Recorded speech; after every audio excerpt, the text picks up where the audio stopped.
Did a new stream start while I was? Okay, what is going on here? I need to figure things out. It looks like the internet is back. That's really good.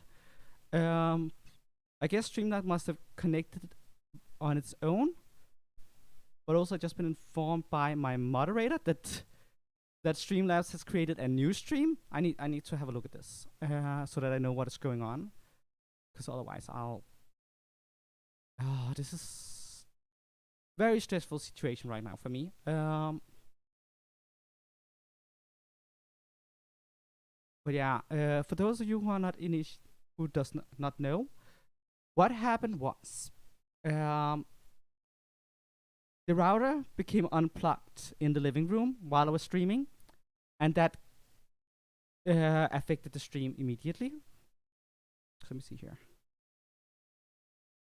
It means currently a new stream was started. I did not know Discord was gonna Streamlabs was gonna start a new stream on its own, which means that I was gonna prepare a new thumbnail for it, so I'm gonna do that right now. I'm just gonna stay online. I'm gonna stay online so that because there's no reason to shut down the stream and start a new one. But hello there, welcome back. Sorry about the short intermission and technical difficulties. But yeah, while I make a thumbnail, I'm gonna ask my moderator to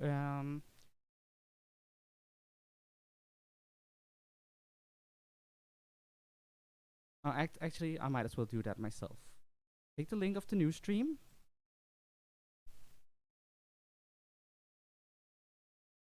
And add it to the stream. Oh, well, not to this stream, to the previous stream. So people can find it.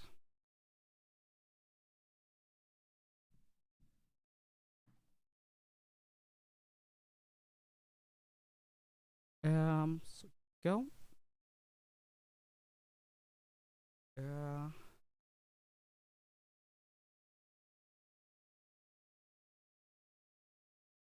It was quite frustrating, to be honest. Especially because I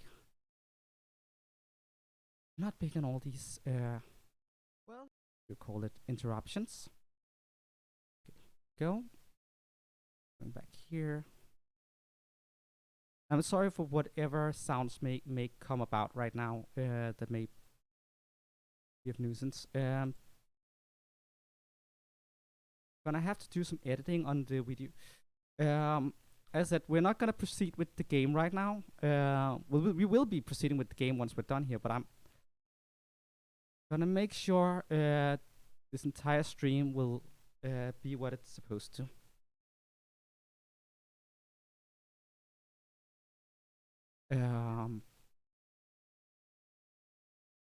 So I'm also gonna move over all the information from the other stream, including the description and such.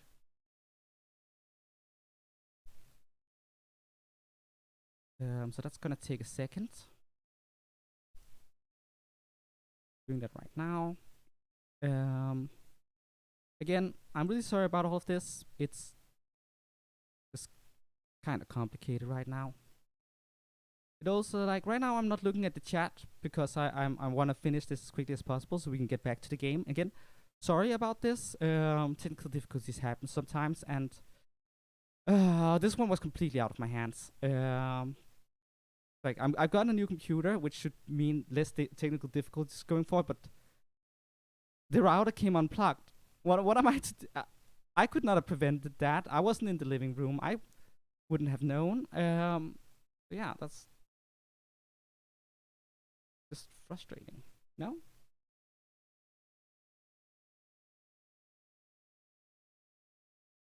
So go.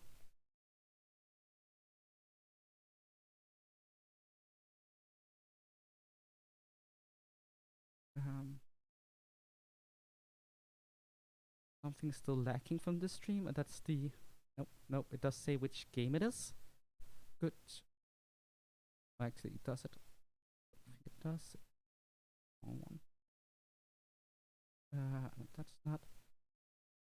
Notice setting, at least that says which... So that YouTube know which game it is.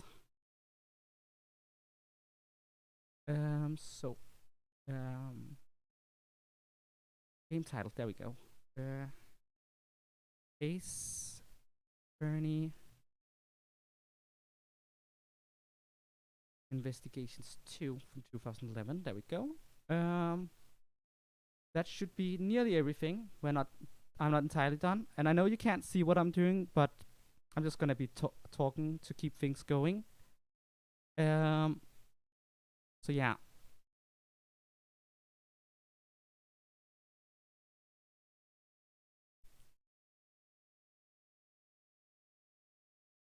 Okay, why does it say chat is disabled? Chat should not be disabled. I need to go fix that as well.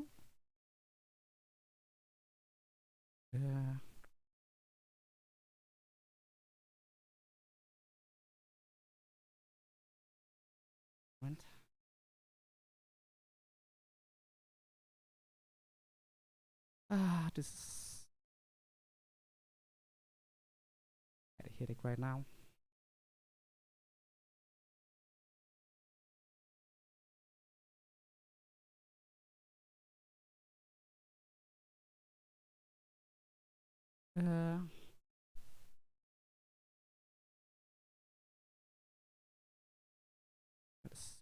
There.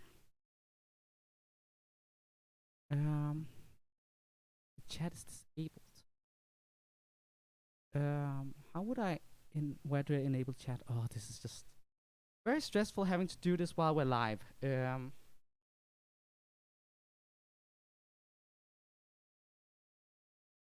Here, oh, it says here live chat is enabled, but on Streamlabs it says the chat is stable. I think Streamlabs is confused, which means I probably need to... Oh, this is At least I figured out what's going on. Okay, okay. Need to open the stream in a different tab. Turn on the volume, and then there's the chat.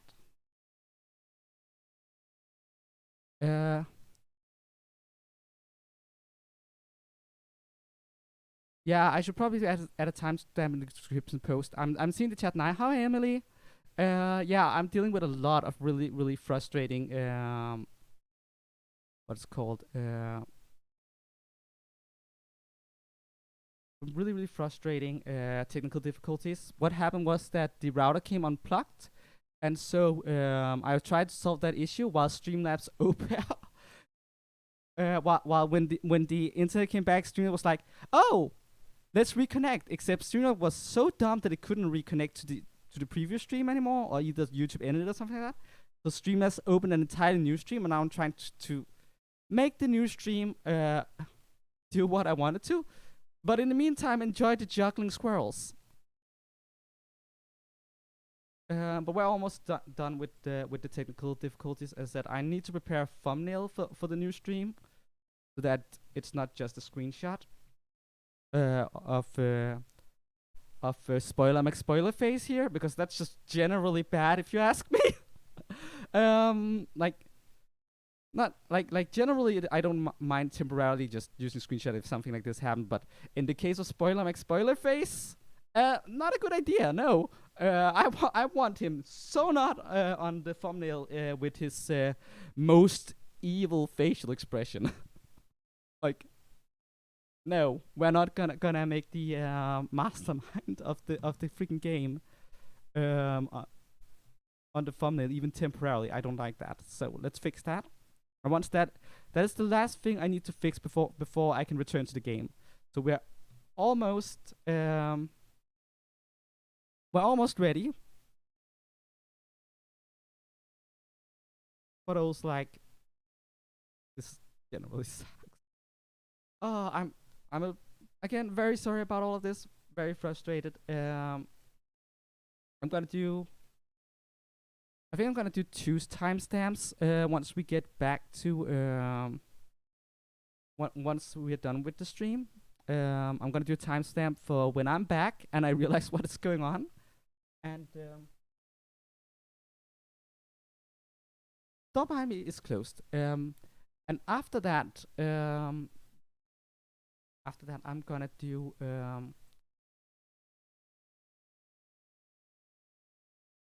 I'm gonna do another timestamp for when we resume the game. I think that's the best way to go about it.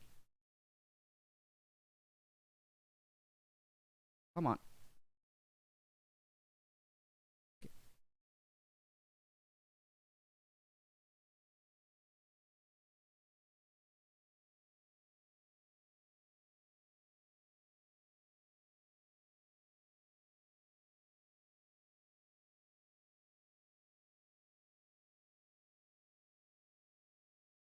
And I just need to save the thumbnail, upload it, and then we can continue the game. I'm so sorry about all of this. It's very frustrating.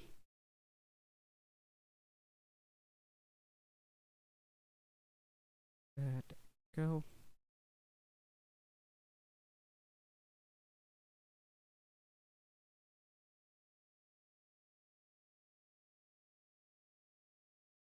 I also just generally think it's like in bad taste to have spoiler McSpoiler face here be the current thumbnail whatsoever.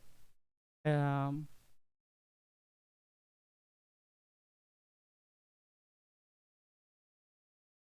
was in such a good groove too. I had so much fun with this final boss and stuff when it all happened. But yeah, give it a second.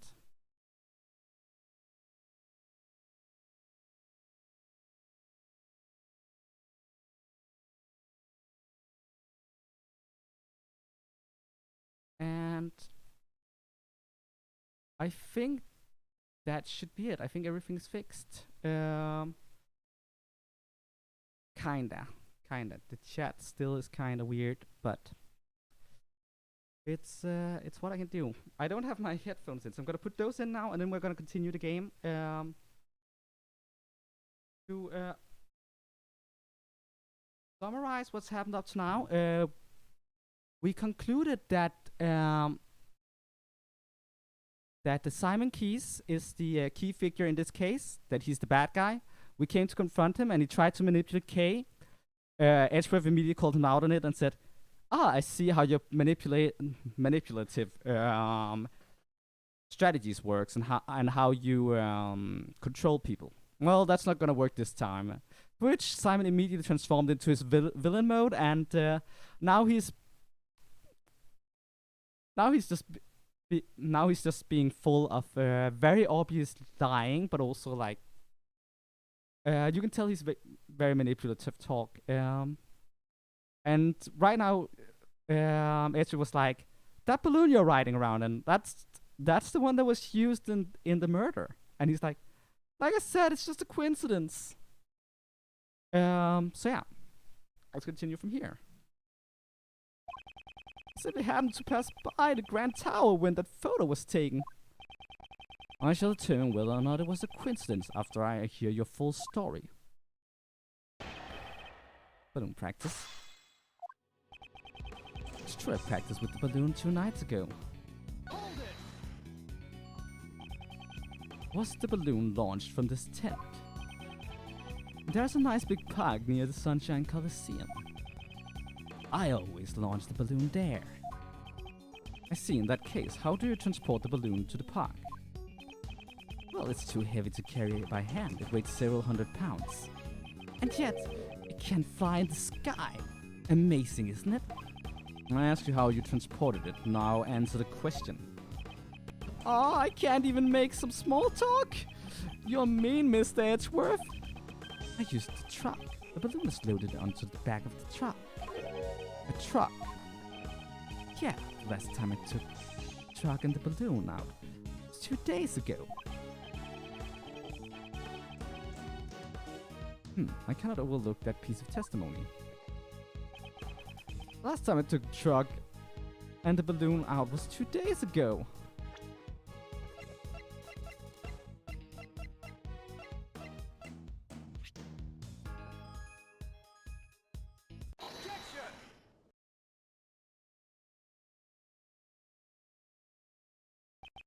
The truck you put the balloon into, was it blue by any chance?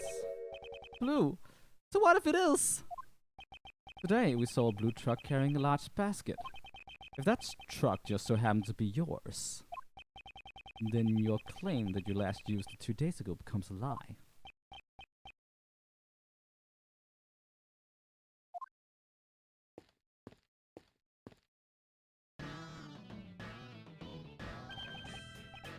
Agent Lang, Emma. Mr. Edgeworth, I finally found you. I've been searching for you ever since the incident yesterday. I dashed right over after Kay contacted me just a little while ago. Prosecutor Edgeworth, the thing you were looking for, I found it. It was placed in the blue truck at the dressing room parking lot. A blue truck, as I suspected. That truck is without a doubt the one I saw today. There are a number of blue trucks out there, you know? Who's to say you're not mistaken for a different one? It's definitely that one. I got a good look at it. Huh? Mr. Edgeworth, was that? It wasn't me. Kay, words have no strength without evidence to back them up. That's Mr. Edgeworth's voice. Evidence. Present evidence. Do I have any evidence to prove that this was the truck I saw today? Huh? What's wrong, Mr. Edgeworth? Why are you touching the truck? The truck's body is cold to the touch. It seems to have been parked here for some time. You can figure all that out just by touching it? What could prove that this is the truck I saw? I like to dust the truck for fingerprints. Fingerprints? What for? I don't see any point in that. A certain person's fingerprints should be left on this truck. And these fingerprints will prove this truck was parked in front of the Grand Tower today.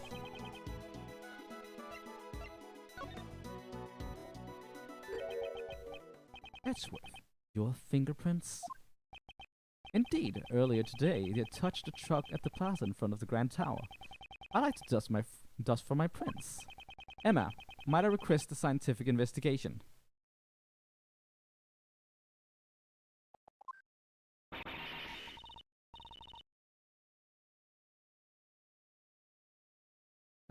Give me a moment here. I just realized that that there's a place I should be posting the link to this new stream.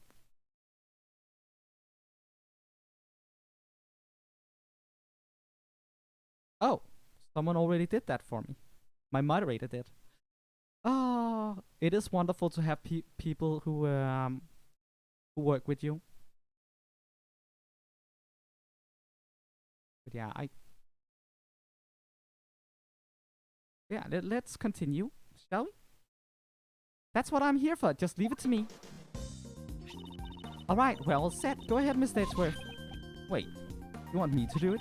Of course. Who else but Mr. Edgeworth would be up to the task? Here, I'll show you how it's done. All right then. You're the scientist, I guess. First, we sprinkle some aluminum powder over the area you want to investigate. Like this. Touch the screen to sprinkle the aluminum powder. The powder will adhere to the fingerprints, so once you sprinkle enough, you blow it away. Blow it away. Yeah, just blow on it with your breath. Whoosh! Another good question is which microphone is going to be attached to. Blow the powder away by blowing into the microphone. Got it? Yes, I think so. Yes, we do it for real this time.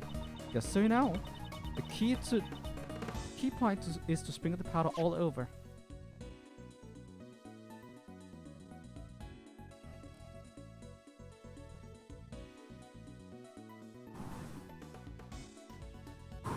Hey! Oh. Okay, so it's not this microphone. I guess it's because this microphone isn't used by okay.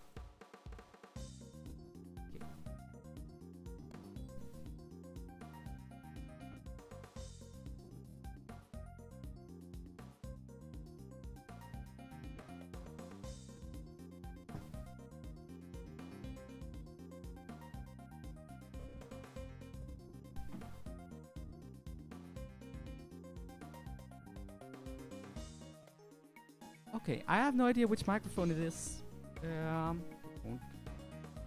Configure. Microphone settings.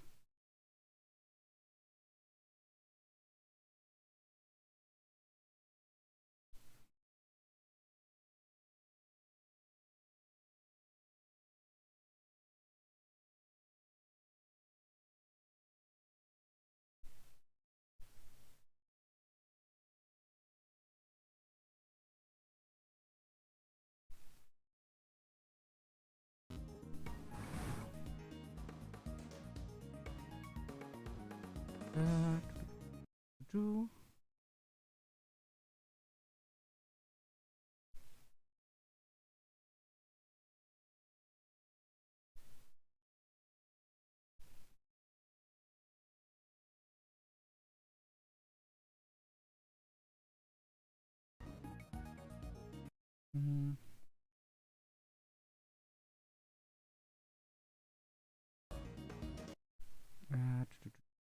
Do.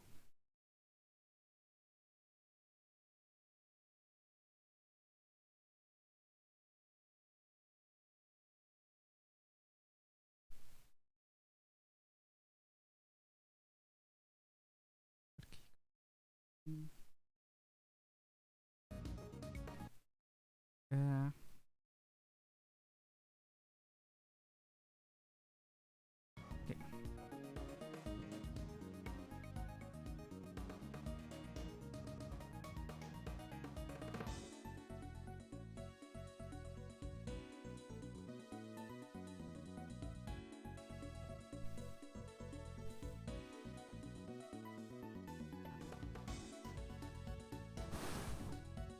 There we go.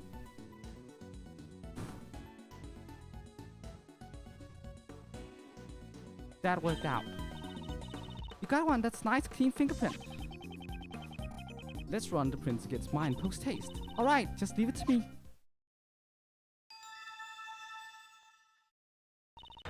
these are definitely your fingerprints, Mr. Edgeworth. Well, it seems to me that we have just proven your statement to be a lie. What were you doing when you were driving this truck around?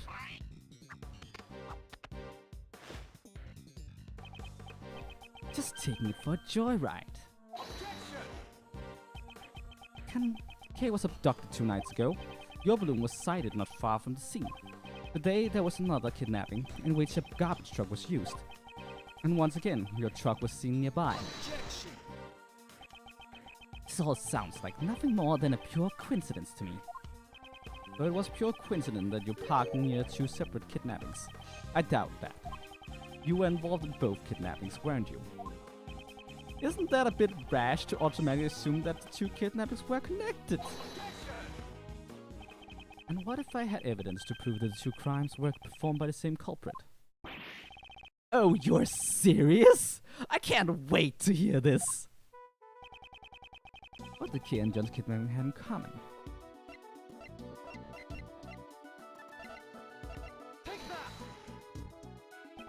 Kay was knocked out with powerful sleeping drug, and a bottle of sleeping drugs was found lying in place where John was confined. The contents of the bottle were a match with the drugs used on Kay. That's all you got, huh? And here I was getting my hopes up. So the same sleeping drugs were used. So what? You think that connects the 2 incidents? Surely you must realize it yourself. That doesn't prove a thing. There must be something. Evidence that proves he's connected to those cases. The police, prosecutors, and even you, Mr. Edgeworth. In the end, you're all the same. You make up evidence as you see fit just so you can send some poor soul to prison. Isn't there someone like that here? A poor soul who was wrongly accused in the past? You're wrong! Who would do such a thing? Then show me the evidence! If you're going to accuse me of a crime, it's only natural. It's no use. I can't seem to find any other threads linking him to the kidnappings. Now then, have you finally run out of ammo, Mr. Edgeworth? I still have preparations to make at the circus, so if you'll excuse me. Objection! Now, you two. No need to get so heated. And Simon, you're looking good in that clown makeup. Hey, what's your deal? Don't just butt in like that. Uncle Ray's not so good in such stiff environment. I mean, why so serious, right? Okay, how about a little trick? At last my moment has arrived. The great Kay Faraday presents a Simon impression. Objection! Why you? Enough already. Psst. Hey Mars, I'm buying you some time to get all your ducks in a row. There's probably a better way to stall for time than this, but whatever. Woo! Woo! Nice one, Kay! I'm not so sure about this method either. But I have to find something that connects Simon to the case, and I need to find it now.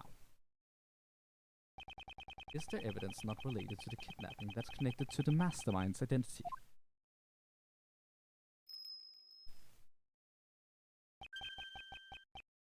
That's it. The mastermind is the same person as the young acolyte Dogen was looking for. If I can just connect the young acolyte to Simon. Which piece of evidence could be connected with the mastermind's true identity?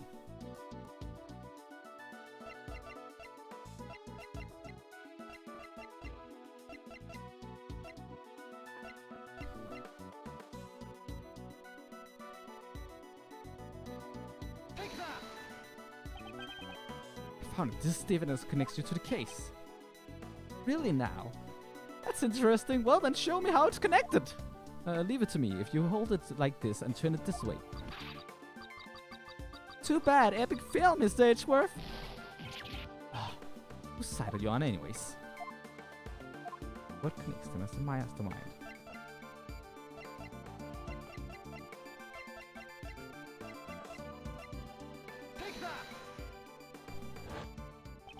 Knightley and Dogen both communicated through a certain individual. Oh, and that somebody must be the mastermind behind the case. That's it. The mastermind played a role in the correspondence chest. If I can prove that, it was Simon then. If I can prove it was Simon then. That's enough. I can't stomach any more of your sorry excuses for a performance. If you have no more objections, then I ask that you let me get back to preparing for the show. Thank you for the help, Mr. Shields, though you may have taken it a little too far. You sure look happy. I take you found something. Look at me, I'm Simon C. Clown. The funny clown. Okay, you can stop now. Now then, Mr. Keys, do you happen to like chess? Also read out as blue. But since you asked, I can't say that I dislike chess. Mastermind played correspondence chess with Sir Doken. If I recall, it was Knightley who was playing chess with Doken, wasn't it? Are you saying he was the mastermind? There was no way Knightley could have been the mastermind. The reason being, the mastermind had continued to work behind the scenes even after Knightley's death. That being the case, who could have written the letter? I believe someone acted as the middleman between Doken and Knightley. So you're saying that you think I'm the middleman?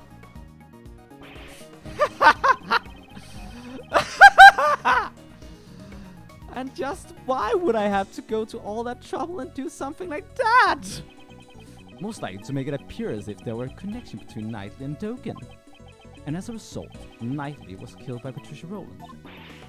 No way, are you saying it was all set up by that so that he would be killed by her?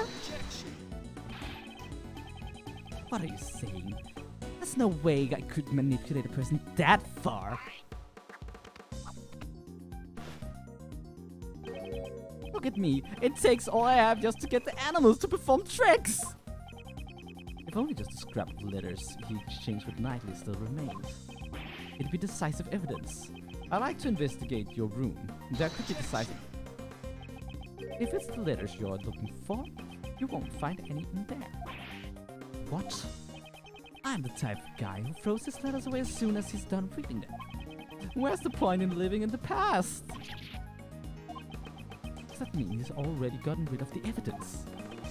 Mr. Edgeworth, everything you have said so far has been nothing more than based as conjecture. The evidence. I'm just one step behind it. What should I do? I'm all out of moves. Without the evidence, I won't allow you to cast doubt on my friendship with Knightley. What's that? Excuse me. Miss Barry, what's on her mind? I've been listening in on what you're always saying, and when you say Mr. Knightley, you mean Simon's friend, Mr. Knightley, right? Yes, that's correct. Does she know something? This morning a letter arrived from Mr. Knightley. It was for Simon. What? What did you say? But that's impossible. Knightley's already dead. Miss Barry, please let me see that letter. Okay, here you go. Quick, open it. This is the correspondence chest letter. This is the response to Dogen's last move. Now, can you see the path to checkmate? I can't wait to see the look on your face. You aren't expecting to lose the chest against me, right? Postmark says March 26th, the day before Knightley's death. It seems the letter arrived late. Since the circus moves around so much, a lot of male people send us arrive late. Now, why was this letter addressed to you? This is proof that you were the middleman between Doken and Knightley.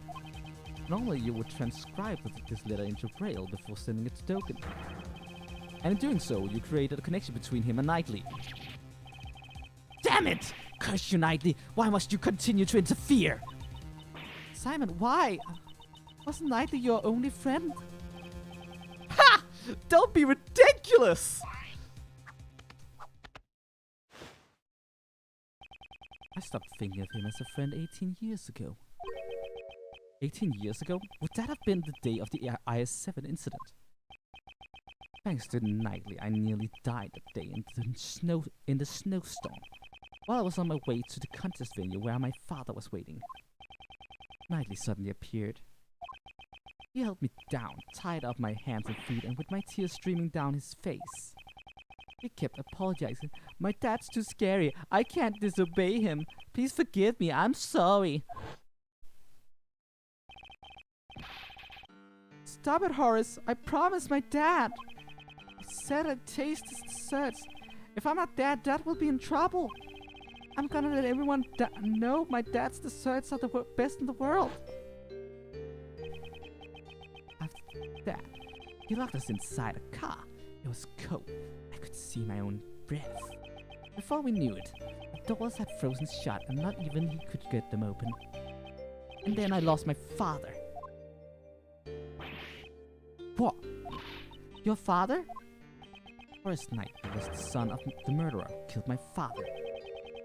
What could this mean? His confession runs contrary to the information we had. But the name of the victim in the I-7 incident was Isaac Dover.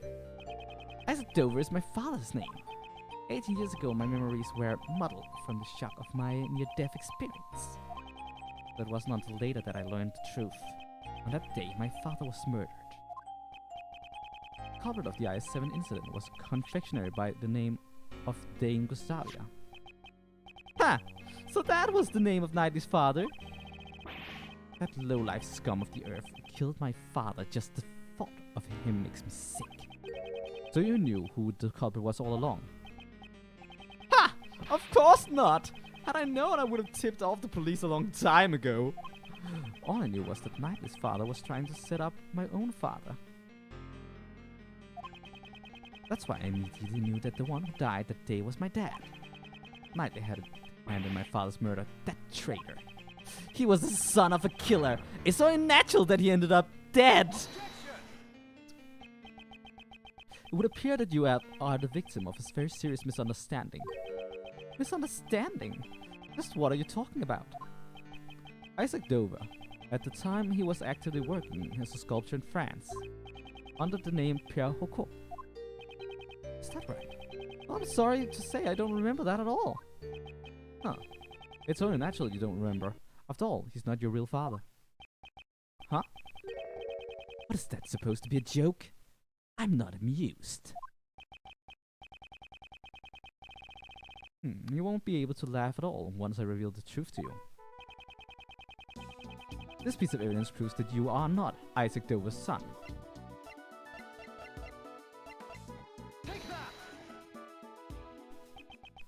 What's that? Is that Knightley's chessboard and his ring? I want you to take a good look at this ring's design. There are 2 letters inscribed in it. That is the seal of Pierre Hocot, used as his signature. 18 years ago, it was found lying near the body of Isaac Dover. Why would Knightley have my father's memento with him? The police have found Isaac Dover's son and gave it to him. Isaac Dover's real son is Horace Knightley. What? But that means I'm...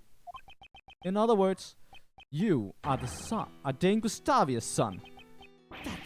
That's a lie! After all, I'm... My father is... My memories are...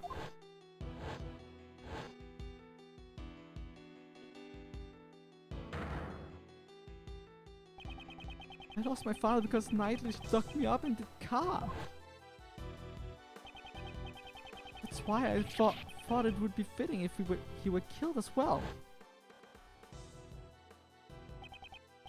Really? Really, I'll be able to see Circus Show even in prison. I enjoy playing chess with you, but I'm looking forward to your performance as well. Yes, please look forward to it. Alright, you better drop by again. I'll be thinking about my next move. Oh yeah, I've left something special inside the chessboard for you. You should check it out later. Something special? I'm not quite sure what you mean, but thanks. I owe you one, Simon. If only you hadn't stopped me 18 years ago, I wouldn't have had to come to this. Did you say something? Nope, not a word. Goodbye, Horace. After all that, you're saying it was my father who killed Knightley? That means, was it all for nothing? I didn't want to become some weakling who could be killed by anyone. That's why I thought I'd follow him in Mr. Token's footsteps. This finally proves it. Simon Keyes, you are Dogen's correspondence chess partner. And the mastermind behind this case.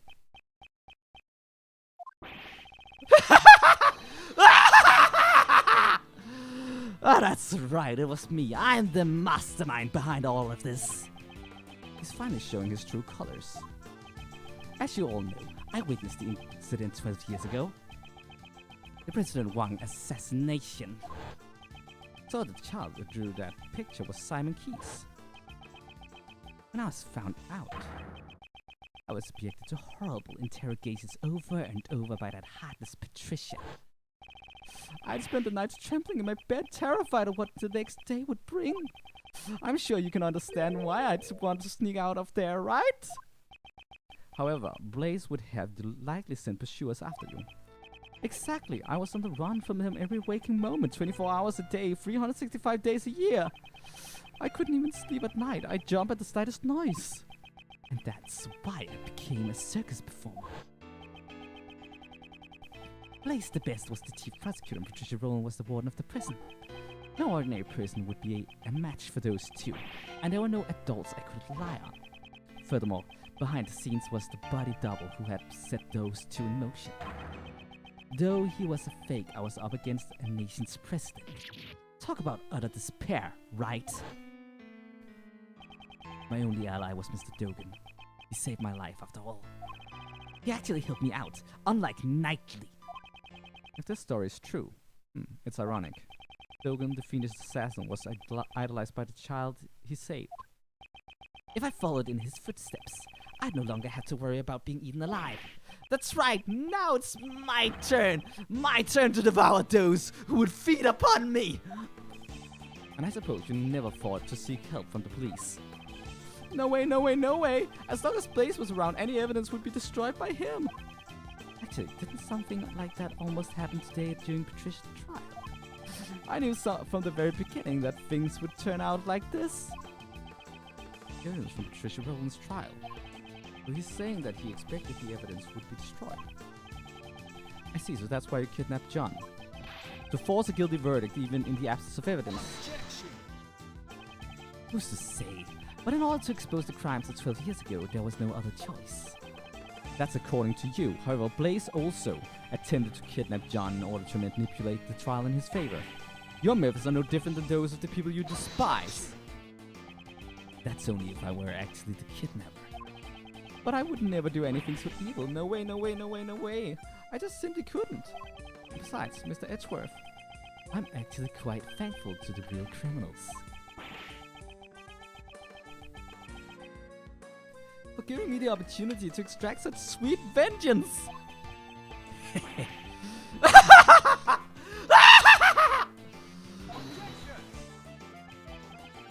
So you admit it.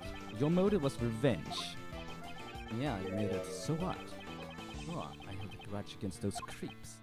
But it's not like I'm the one who actually killed them, you know?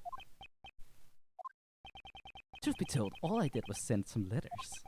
I let Jill in on Blaze's secrets, and I let Blaze in on Jill's. And then the two simply ended up trying to kill each other. Do you mean to say the murder was nothing more than a result of that? Yeah, just like the case at Court Lake. It's way easier than trying to control wild animals, you know? All I did was come up with the fake assassination plan for Knightley. But that was also part of his plan. If that's the case, then Rook's murder was also your... Whoa, don't try to pin that on me. Knightley killed him all on his own. Well, it ended up creating the perfect opportunity for me. It's funny how things work out. How can you say such a thing? It was the same for Patricia Rowland. I made it look like there was a connection between Knightley and Dogen. By using the correspondence chess match and the chisel in the chessboard. What? You mean to say that you were the one who prepared the chisel? That's right! I thought it would bring Dogen to mind. Quite a thoughtful little gift, wouldn't you agree? And that was all it took to get Patricia to murder Knightley! Oh, the feeling that everyone around you is an enemy. I know it all too well. The Chinese spark can set off an explosion of fear resulting in horrific mutual destruction. All I did was watch the comedy of errors of fault from the audience. And you were my final pawn, Mr. Edgeworth. Pawn me. When you solved their cases, you brought both Blaze and Patricia to their room. And the weapon that delivered the coup de grace was your own logic. I didn't solve those cases for your sake. Oh, I know, you would never really cared about saving me. You just wanted to pretend to be a defense attorney, didn't you? What did you... All I had to do was go, no way, no way, no way, and act all scared. And you totally believed me.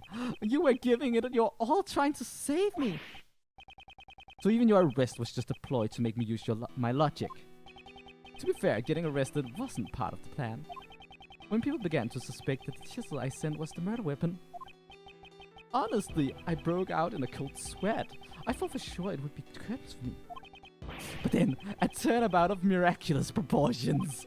The genius prosecutor himself had come to my rescue. Well, doesn't it feel nice to be thanked by me? The one that you saved. You should be grateful. I gave you this chance to play the ace attorney. You're wrong. He wasn't pretending to be a defense attorney. Mr. Edgeworth was always serious about saving people. Even the times when he saved me in the past. Kay. Is that so? Are you sure he's just trying to emulate his own father, the one he admires so much? Absolutely not. That's not true at all. Now, Kay. The person he's talking about now isn't Miles, but rather Simon himself. Clearly, he's not able to trust others. The desire to save someone other than himself is something he cannot even comprehend. Say what you want, but make sure you think about it long and hard. Sure, all my targets for revenge got what they deserved in the end. However,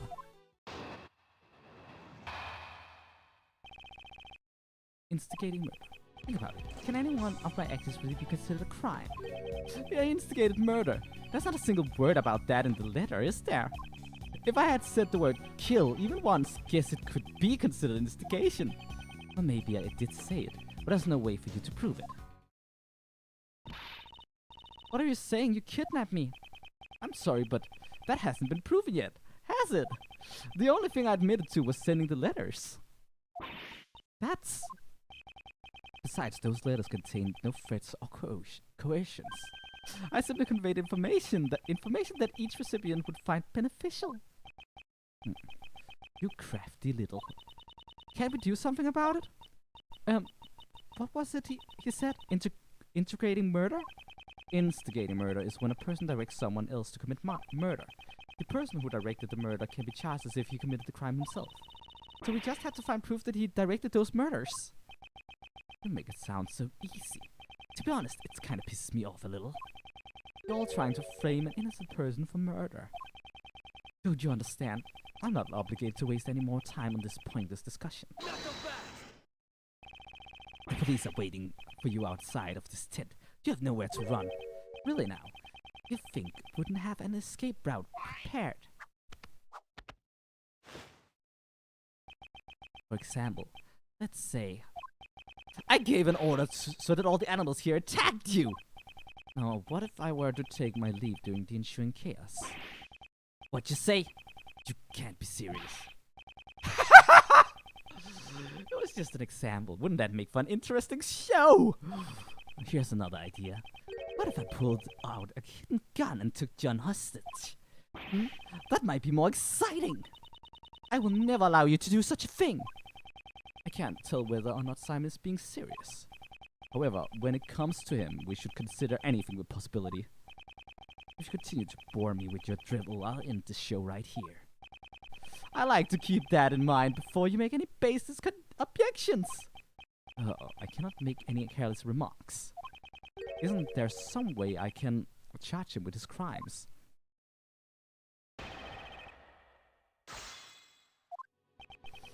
Think about it. Can any one of my actions really be considered a crime? You incited others to commit murder, and they did so. If proof of that was established, you would be charged as if you yourself committed the murders. I know I heard it just a while ago, but what's the technical term again? It's instigating murder, Kay. Blaze, Patricia, Rowland, and Knightley. The crimes are unforgivable, of course. However, the one who pulled the strings from behind the scenes and drove them all to murder was none other than you, Simon Keyes. Mr. Edgeworth, you really do speak your mind freely. Do you know? I instigated murder. There's not a single word about that in the letter, is there? There's not a single word. Oh, does that surprise you? You'd reach the same conclusion if you examined it? Give his composure, I'd say he's not bluffing. Does this mean that every single word in his letters had been carefully calculated? Well, I guess you could say this. I teaching a monkey to climb a tree. Unless you can somehow prove that I caused those murders. You got nothing on me. Ergo, you can't accuse me of instigating murder. Oh, what a shame, Mr. Edgeworth. If I had said the word kill even once, I guess it could be considered instigation. I know you instigated the murders. Perhaps I should let you in on this, Mr. Edgeworth. Actually, I was the one who ordered Blaze the Best to kill Jill Crane. What? You told me yourself. But you know the funny thing is, it means absolutely nothing if you have no proof. I mean, there's no way I'd ever say something like that. No way, no way, no way, no way, no way. That's certainly true. It means absolutely nothing if I can't prove it. If there was some evidence that would prove what he said over the phone. Well, maybe I did say it, but there's no way to prove it. Maybe you did say it. Did you or didn't you? It doesn't really matter whether I did or didn't. That's not what's important. I'm sure you know well, Mr. Edgeworth. There's no way to prove it. There's no way any proof could exist!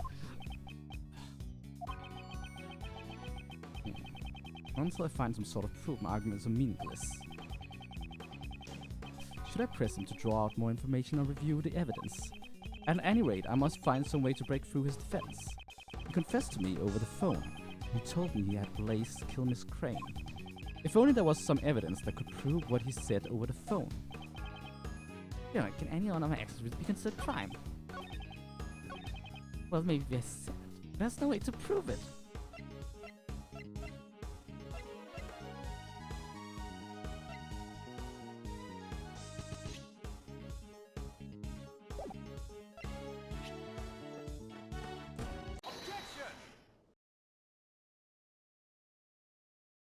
Simon, you dug your own grave. It is my firm conviction that you instigated the murders. After all, you told me so yourself. Perhaps I should let you in on this, Mr. Edgeworth. Actually, I was the one who ordered Blaze the Best to kill Jill Crane. What? Did I say that? I really don't remember. You may think you can deceive us as much as you want. But unfortunately for you, you used the bug to eavesdrop on our conversations. But there was someone else who wiretapped that bug of yours and recorded the whole thing. It was recorded. In other words, the conversation between you and that clown is recorded on that tape. Lang, he says, a schemer drowns in his own schemes. And this is what he meant. Miss Swift, I like to listen to your tape. Whatcha? It's right about here. Miss Edgeworth, Judge Courtney's cell phone is ringing. Who's this? Are you the person who ambushed Kay? Miss Edgeworth, I want to listen in on this too. Very well. This is where it starts. Well, I must say. Well, that's odd. What's wrong? Well, there ain't nothing recorded past this point. What? Why wasn't it recorded?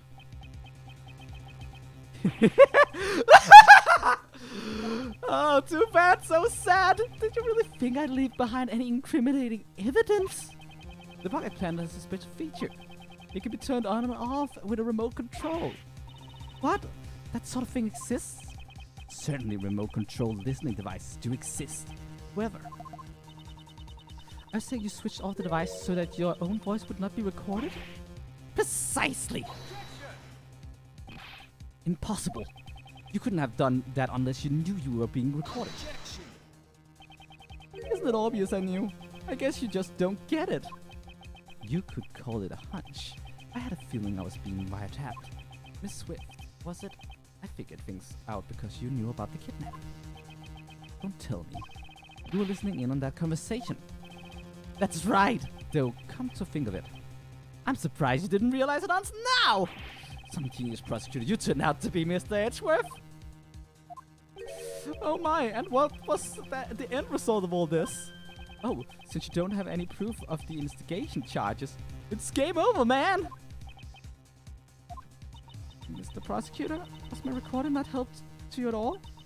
Ain't there something, anything at all in my recording? Swift. Kay. Yes? The bug was planted in your badge, right? Do you have any ideas? How do you expect me to come up with an answer right off the top of my head? You are the only one who came into contact with the culprit. How unsightly. You're all fussing over useless evidence. Let's move on to the next topic. Next! What's this? He seems a bit eager to change the topic of conversation. You're the one who came into contact with the culprit. Only Kay came into contact with Simon. Any sound was recorded at the time she was with the culprit. Miss Swift, how long have you been recording? Since 2 nights ago, I reckon? Since 2 nights ago, in that case. When could a conversation with Simon possibly have been recorded? 2 nights ago, Simon brought Kay to the roof. If we listen to the recording from that time frame. Miss Swift, please let us listen to the recording from 2 nights ago. Huh? Okie dokie.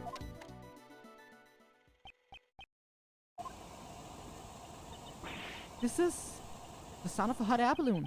That's right. At the time, Simon was carrying Kay in a hot air balloon. Ergo, he was near Kay. Isn't there anything recorded?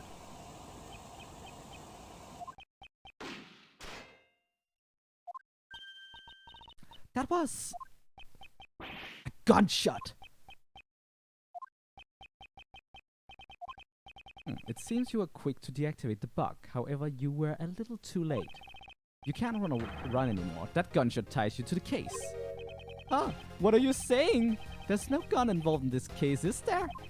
No, there should be someone connected to the case who fired a gun. Let's strike with the evidence that points to that person. Which piece of evidence connects the gunshot to the case?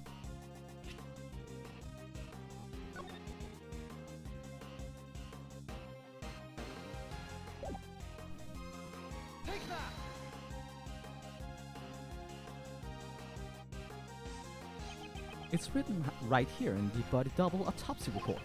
Gunpowder residue was detected on his right hand. Where was Kay at the time? This gunshot was recorded. That's right, she was being carried to the roof of the Grand Tower in your balloon. And as it turns out, there were a few more people on that very same rooftop at the time. You mean the double and me? Oh, certainly, after we talked for a brief moment. The body double noticed something and had me leave before him. Now, what if the gunshot rang out after that? You can clearly hear it in the recording. I doubt that you would have noticed it.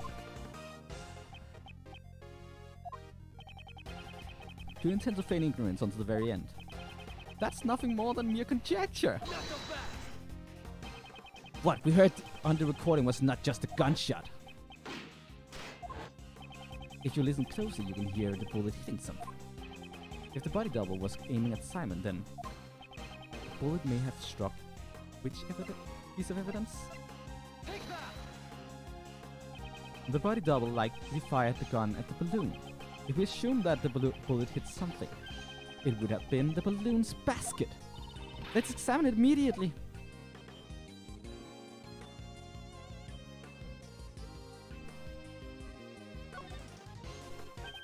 This hole. It's a bullet hole! A bullet hole was found in the basket. You won't be able to talk your way out of this one. How do you intend to explain the gunshot and bullet hole? So you figured it out. You're good. I guess it's impossible to hide anything from you. Spit it out already. Okay, no one needs to be impatient. Let's go. It happened when I was riding the balloon to the rooftop. I saw the body double and you, Miss Courtney, on the roof. Talk about a surprise. Only the double noticed me. He told Miss Courtney to leave ahead of him.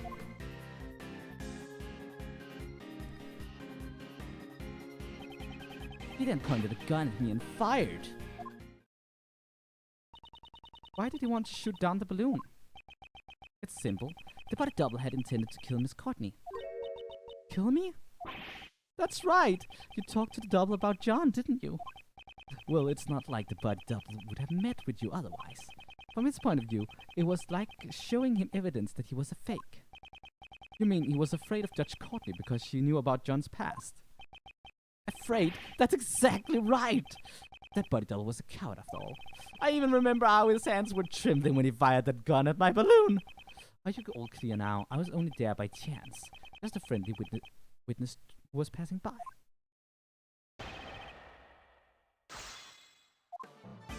It happened when I was riding the balloon to the rooftop. Around what time was that? I think it was around 11 p.m. It should coincide with the time Miss Courtney and company were on the roof, right? Yes, it was indeed around that time. There doesn't seem to be any contradictions, however. And it was that moment. I saw the body double and you, Miss Courtney, on the roof. Talk about a surprise! Are you saying this rooftop when the roof was beyond your expectations? There's no way I could have known about that beforehand. Well, once the dust settled, I could guess that would have happened. What would have happened, though? The double had intended to kill Miss Courtney. Hey, did you realize that? No, I did not realize it. It's because you were blabbing on and on about that kid. What kind of mother are you? If things had gone badly, your kid might have died because of you. I'm your opponent, not her. Don't change the conversation. Judge Courtney, I'd like you to please leave this to me. My apologies, Prosecutor Edgeworth. Oh, goddess of the law. Please watch over this man and grant him aid. Oh, you're making me laugh! This lady didn't even notice the balloon! Only the double noticed me. He told me Miss Courtney to leave ahead of him.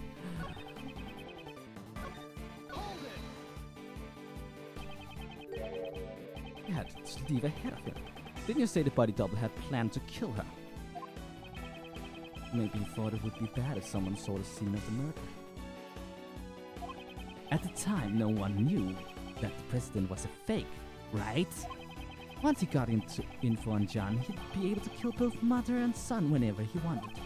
Thank goodness he's dead! Now you're both safe. You should be happy. Whatever emotions you have towards that man, please put them aside until it's all over. And for now, please continue your story. As you wish. And so that cowardly body double must have panicked when he and eyewitness suddenly appeared from the skies. He then pointed the gun at me and fired. The bullet struck the balloon's basket cleanly. I panicked and quickly tried to get away so he wouldn't shoot me down, but talk about a close call. You say tried to get away, right? That's right. Is there a problem? Is there a problem with his statement? There is a problem. You must have placed Kay on the rooftop. You couldn't have gotten away before then, correct? Yeah, that's right. I forgot. After the body double fired one shot, he entered the hatch to the 51st floor. I looked around for a bit and then landed on the roof. Please add that statement to your testimony. Sure, I don't mind. The double fired one of his shots. He entered the hatch to the 51st floor.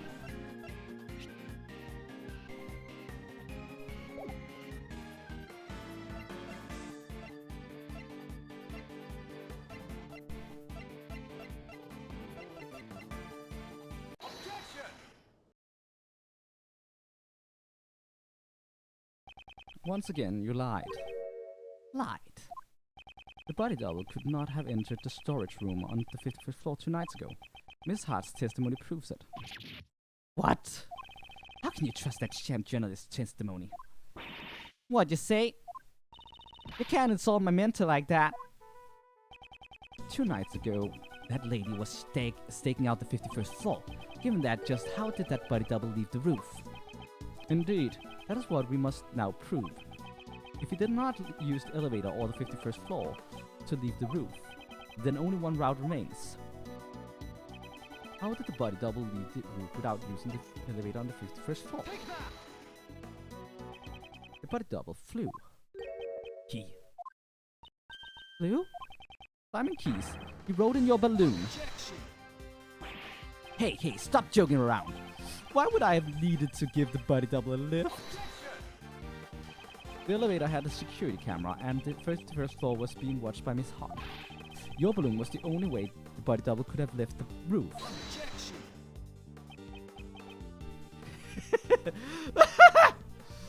At the circus we often perform dangerous stunts in order to surprise the audience.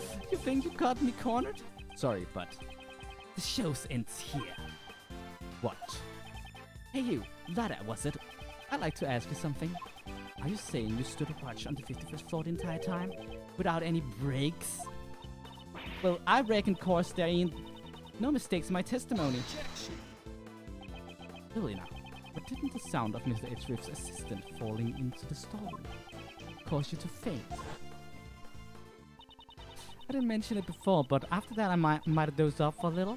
To be more precise, I fainted. Well, something like that. So something did happen. Miss Hart, I have determined that the sound you made you faint. It was likely the sound of Kay falling into the storeroom floor. What your point? Nobody's perfect. Look at her, Edgeworth. Mr. Edgeworth, that's the kind of person you're relying on. Kay fell into the storeroom after the body double had left the room. In that case, I have a theory on how things happened. After that cowardly body double fired a shot at me, he went and hid it in the shadows until Kay fell into the storeroom. What? So what if he was hiding? Good grief, you guys still haven't noticed. What if the body double stayed hidden until Lotta had fainted? And then he went down to the 51st floor? That can't be. Precisely. The locked room mystery on the roof has now been unlocked. He even said it in my voice. Oh, but what? Wait, there's more. I told the hidden body double about John Marsh. That's why he attacked John the next day during practice, but he got himself killed instead. In other words, the one who murdered the body double was none other than John! John had no motive to kill the body double. He knew he was the real president's son. And how would he have known that? Because I told him so, in a letter. What did you say? That is a lie. Yep, it's a lie. Huh? But then again, maybe not. Maybe I really did tell him. Right, John?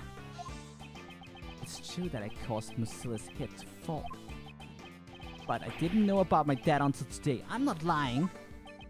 Oh, really? I wonder about that. I found out about the head falling thanks to the butt. Now, if you were the one who caused it to fall, and the body double was crushed to death, that settles it. You're the culprit. You successfully carried out your revenge. Congratulations! All the pieces of the puzzle are now in place. As Miss Edgeworth would say, the logic fits. Now then, any rebuttals?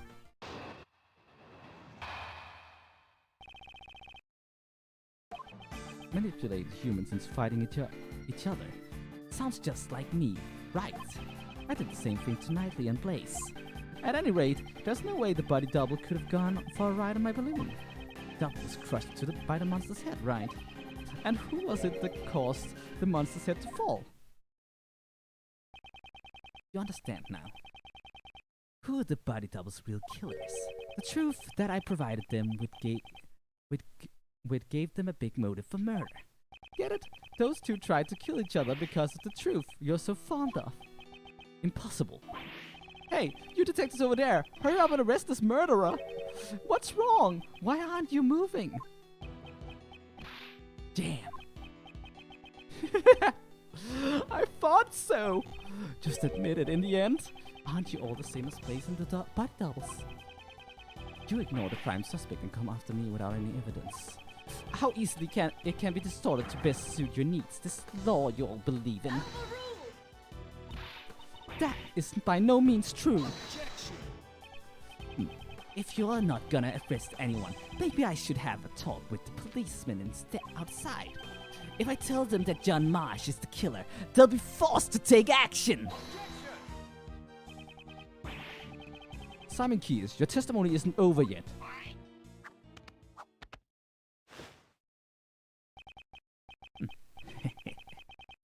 Really now? I figured you'd try to stop me, Mr. Edgeworth. You don't have any evidence, do you? Which means there's no chance for you to win, right? But if you still plan to stop me, you should be prepared to take on this much risk! What? That much? It's only natural. After all, the fate of the true culprit, John Marsh, is at stake here. Hey, Mars. Why don't you take a nice deep breath? Mr. Shields, at times like this, you should take a breather and think back. Defense attorneys always remain calm in a pinch and smile in the face of danger. The point of contention between your logic and his claims lies in the body double's escape route. How's about, for example, if we think of it like this? What's important isn't whether or not the body double got on the balloon, but rather, if we were to assume he did, what circumstances would have all allowed for that? Turn my thing around. Well, all I'm doing is a cheap imitation of your old dad. Did it help? Circumstances that would have allowed the body double to get on the balloon. That's right, the body double not only had a large balloon, but he also had a gun. And in spite of that, no traces of sleeping drugs were found in his system. Which means, it can't be. Mr. Edgeworth, are you ready yet? Hope you haven't forgotten about this. This is bad. I must break his testimony somehow.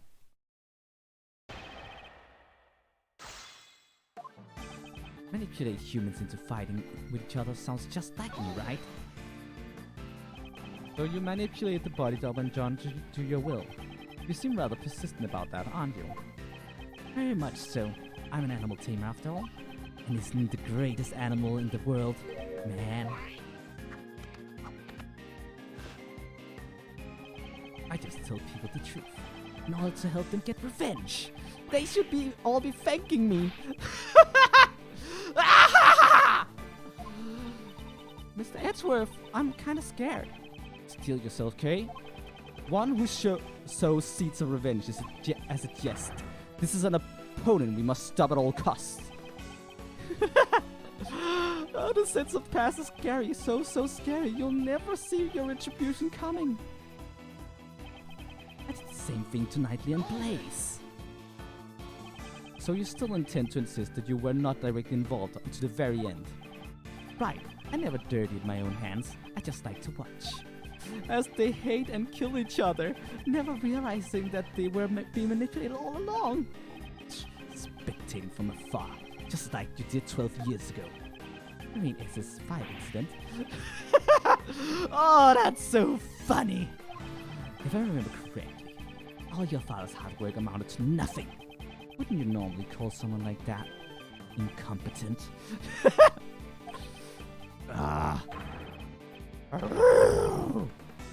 You. Agent Lang, restrain yourself. Damn it! We don't know the conclusion to your father arrived at. However, we are here now because we chased after his footsteps. Sorry to interrupt your little moment, but I don't believe that kind of idealism will solve anything. Besides, at any rate, there's no way the body double could have gone for a ride in my balloon. only way the double could have gotten off the tower. Well, let's suppose that was the case. Even if I carried the body double down. What's the problem with that? So you admit it, you did carry the body double. Let's not make a fuss over absurd opinions, Mr. Edgeworth. That's just not like you. You think the body double held me at gunpoint and asked me to go on a sightseeing joyride? There's no way that could have happened. And yet, you know that full well, don't you? It's possible you negotiated with him by using the information about John as a bribe. But he shot at me, remember? There's just no way we could negotiate. In that case, what if you used sleeping drugs and transported him while he was knocked out? Then allow me to ask, have they detected any traces of the sleeping drug from his body? It's no good. I can't find any openings. Mr. Edgeworth, isn't there something more interesting we should be talking about? Double was crushed by the monster, right? Allow me to propose a question. Was the double really crushed beneath the monster's head? Virginia's prosecutor, you sure are quick to withdraw your previous statements. Weren't you the one who deduced that he was crushed by the monster's head to begin with? Indeed, I certainly came to that conclusion once before. However, that was when we knew of nothing else that was capable of crushing him to death. Knew? Why the past tense? It's not like there's anything else now, you know. The body double was crushed to death by the monster's head. That's an unshakable fact. Is there nothing else? Some decisive evidence that connects this man to the crushed president. How unsightly, Mr. Edgeworth. Why don't you stop this useless struggle? Besides, don't you already know who the culprit is, remember? And who was it that caused the monster's head to fall?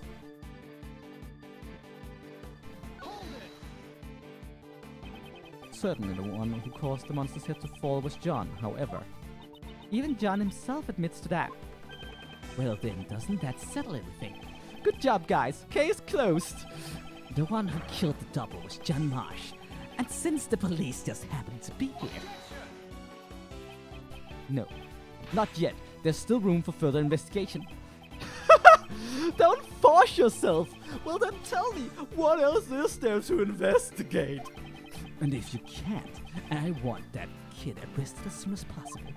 You aren't going to overlook a crime, aren't you? Am I wrong? Mr. Edgeworth, what do we do? Is there really no hope left? Think. If Mr. Keys killed the double, then the murder could only have occurred when two met face to face. What he had with him at the time must be the real murder weapon. Darn it, does he intend to play innocent until the very end? The body double cause of death was rather unique.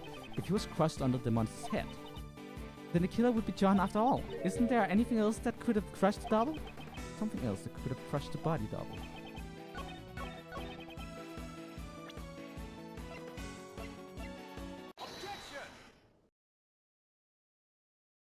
Tisk. Mr. Keys. John was not the one who killed the body double. He was crushed by a monster. Quit clowning around. This isn't like you at all. Oh, I get it, since John is supposed to understand the heart of a monster. The one who understands the heart of a monster is you. Not even I have monsters for friends, you know? Stop being so modest. Didn't you have one very important friend? A monster you control at will. Simon Keys, you're the one who killed the body double. That's the lion balloon. A monster made of cloth that expands when filled with hot air. It suits you quite well, wouldn't you agree? Sorry, but I have no idea what you're talking about. You've been fixated on your claim that you manipulated John and the body double. Probably because it's an impossible fantasy of yours. After all, even an animal tamer cannot tame the dead. The body double had already been murdered while he was on the roof. And the murder weapon was the balloon you were in. You see, although it floats in the air, that balloon still weighs several hundred pounds. When the double threatened you on the rooftop, you immediately came up with a plan to defend yourself. And that plan was to crush him with your balloon. Whether the body double wanted to get on or that he was carrying a gun, none of that matters, because what you carried in your balloon was the body double's corpse. Hold on a second, Mr. Edgeworth. You're saying the double was killed on the rooftop 2 nights ago. Well, that simply doesn't match up with the time of death. What did you say? That's not like you at all, Mr. Edgeworth. Take a good look at the autopsy report. The time of death was around 11 p.m. last night! Last night? That's right, the very night that Lucilla's head fell! Well, Jenny boy, come on, how about telling us the truth? You killed your father, right? I know the feeling. You hated him, didn't you? The father who left you all alone forever. You're wrong! I had no idea that guy was my dad. Not this again. Didn't I personally tell you myself? Was my logic wrong? Mr. Edgeworth, allow me to thank you once again for chasing down Blaze and Patricia and bringing them both to ruin. My revenge was a success, all thanks to your logic! If only the time of death matched up, then my logic would fit. Perhaps you did something to throw off the time of death. And what's more, Dane Gustavia was it? You even took down the culprit of the IS-7 incident! Dane Gustavia and the IS-7 incident. That's it! Gustavia killed Dover and hid his body in a block of ice. Mr. Gustavia intended to freeze the body in order to throw off the time of death. If the time of death had coincided with the tea party, Mr. Gustavia would have been suspected. Ah, that is correct.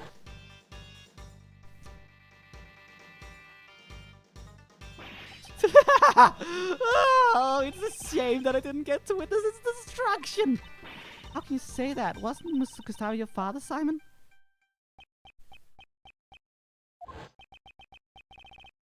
I'm scared. I'm so scared, Miss Rowland. Keeps asking me about that day. Daddy, help me. Why won't you come save me? Is it because I broke my promise with you and didn't eat your sweets? I couldn't care less. My father left me all alone. Even if I would share the same blood, that man is not my father. I hate to say it, but like father, like son, you're the spitting image of him, Simon. The father you hated so much. What are you talking about? It must have been fate. By sheer coincidence, you just happened to use the exact same method your father did. To throw off the victim's time of death. And we rescued him from the refrigerated warehouse near the harbor, pal. A refrigerated warehouse? You're saying that I threw off this time of death? How would I have done that? And the answer lies in where you hit the double's body. This was where you hit the body double.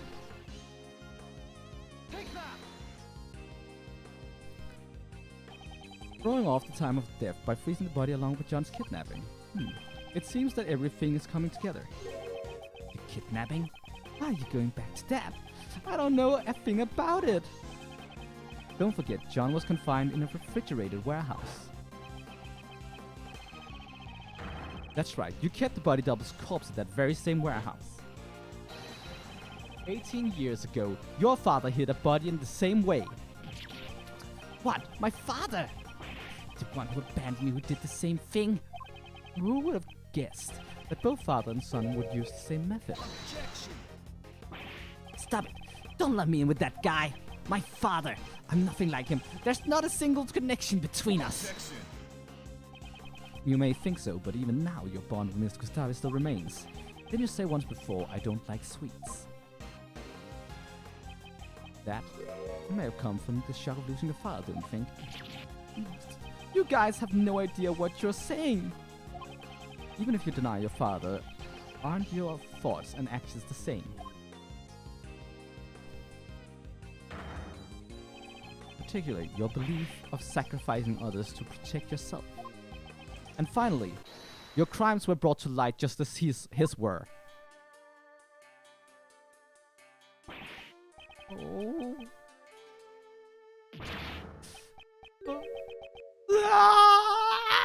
Just kidding. I don't know anything about that warehouse. I had nothing to do with the kidnapping after all.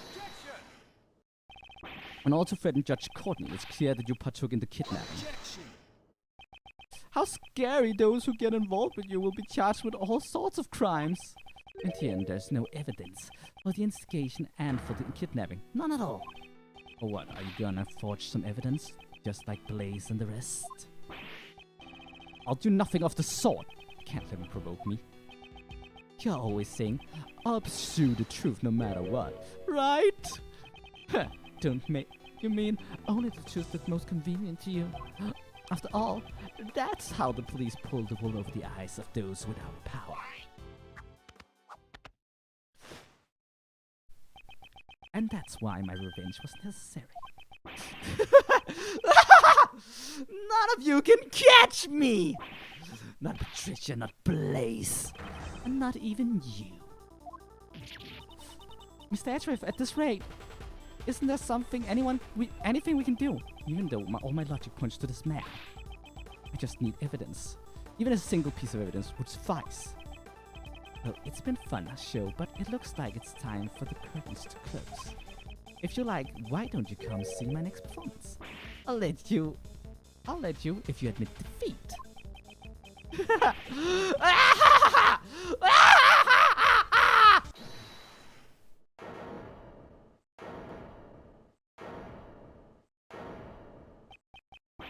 Who was that?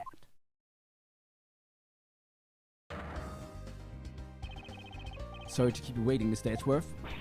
Tommy, where'd you go? I was just doing the job that I'm able to do, pal. Detective Gumshoe. Your report, please. I did a quick investigation, sir, about the warehouse John was at. That refrigerated warehouse, it currently being rented by a very big circus, just as Mr. Edgeworth said.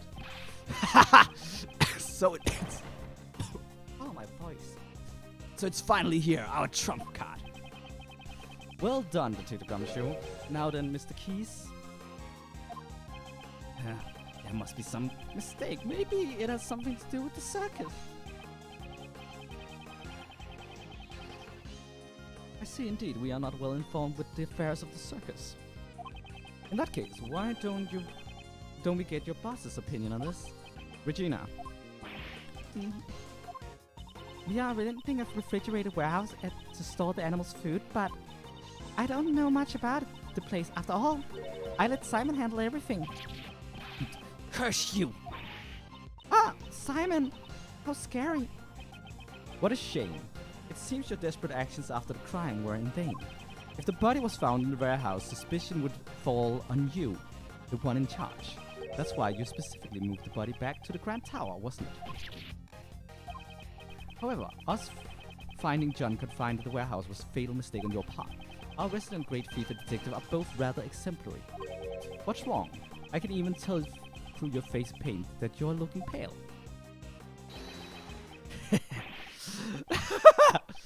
It's not over yet, Mr. Edgeworth.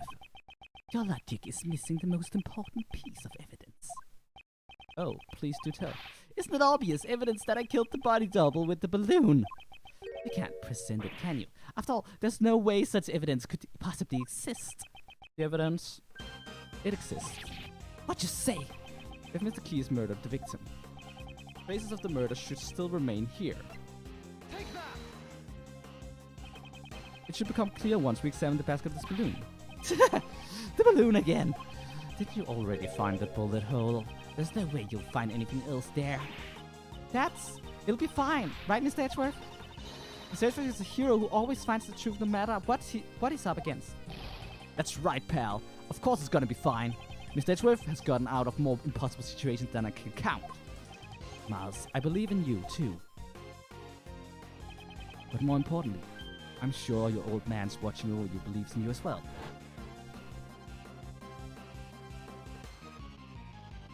Miles Edgeworth, calm down and think. You're just one step away from the perfect proof. The body double was killed by this balloon. The proof lies in the traces left on the basket. Simon Keys, it's time for you to atone for your crimes.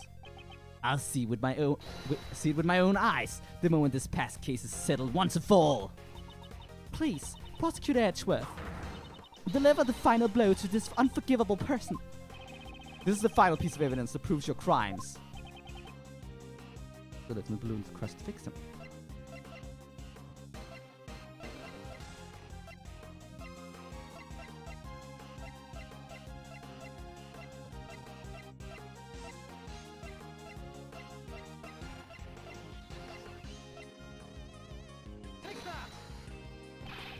Simon Keys disapproves. Mr. Edgeworth, your final move is pathetic. Did you really think you could economy with that? There's no way that was lifted the balloon. So it wasn't this. Mr. Prosecutor, this isn't like... Right. Mr. Edgeworth, calm down and think it over. We're almost there, Mr. Edgeworth. Let's present Simon with decisive evidence. Okay, I overthought it. I know the trace on the balloon that's left is blood. I was just thinking, you know, the corpse of the Dijuang's body double would function well as the blood place, but the evidence of blood, but I guess I'm gonna use this here. Simon Keys, this... Go back to this. Okay, just so that we don't lose progress here. In case, because we lose a lot of health every time here. Let's get into it. Granted about the end.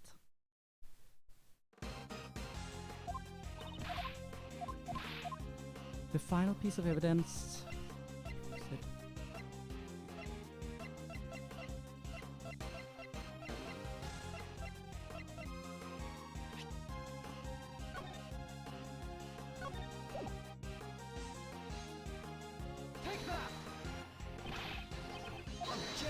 Here. Oh, actually, I realized now. It's not blood. He didn't bleed. It's my me who misremembers, and now I figured out. When John found the body, a bouquet of lion lilies was there as well. Lion lilies? Flowers from Xing Fa that represent the bond between parent and child. That's your evidence? Surely they must be buried under amounts of garbage by now. Moreover, the one who threw it away was John himself. That's not much of a bond now, is it? That language of flower stuff has nothing to do with this. Calm down, John. Certainly you may have thrown the flowers away. However, I believe those emotions remain as strong as ever. Those bonds will surely protect you from the man in the form of my final piece of evidence. What the heck are you talking about? Those flowers were crushed, ergo they must have come into contact with the murder weapon. Perhaps we'll find the very same pollen still stuck to the basket of your balloon. No way, no way, no way, no way, no way! You guys examined the basket just a few moments ago. If there had been any yellow pollen stuck in there, wouldn't you have noticed it then? Mr. Keys, evidence is not restricted to what you can see with the naked eye. But... Emma! Yes? Would you perform one more scientific investigation for us? Leave it to me! The balloon's basket, right?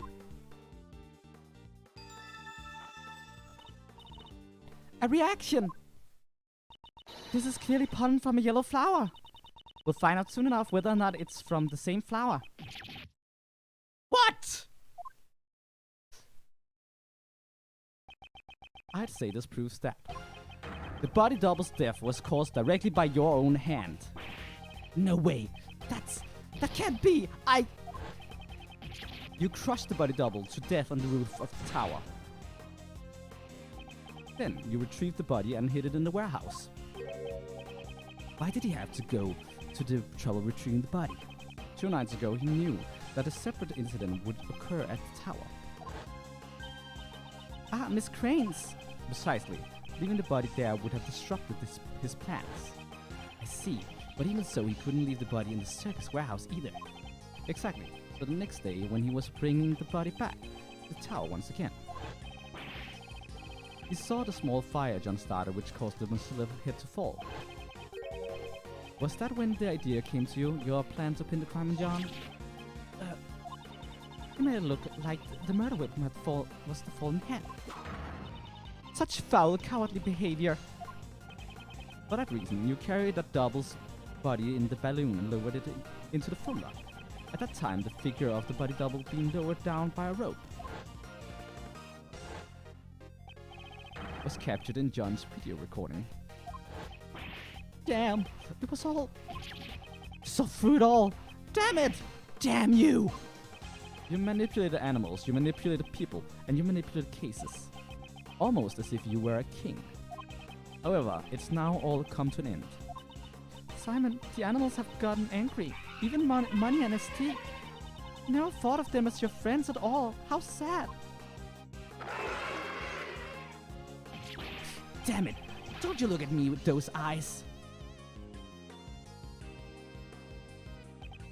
It's about time you went back to being a mere clown. A fitting end to your pitiful jester act. Oh, stay away! Get away from me! Stop it, please! Stop it! Daddy, help me! I'm scared! I'm so scared! I don't know anything!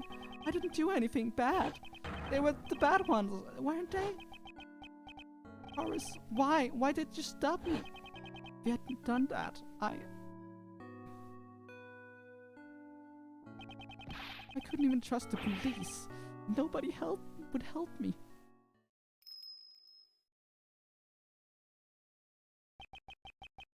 That man, back then, he saved me. The only one who helped me was Dogen. I used everyone else, just like he would. Stop it! Don't come any closer! Stop! Ow, ow, ow, ow, not you! Please, no more! I love his breakdown. It is so cartoony.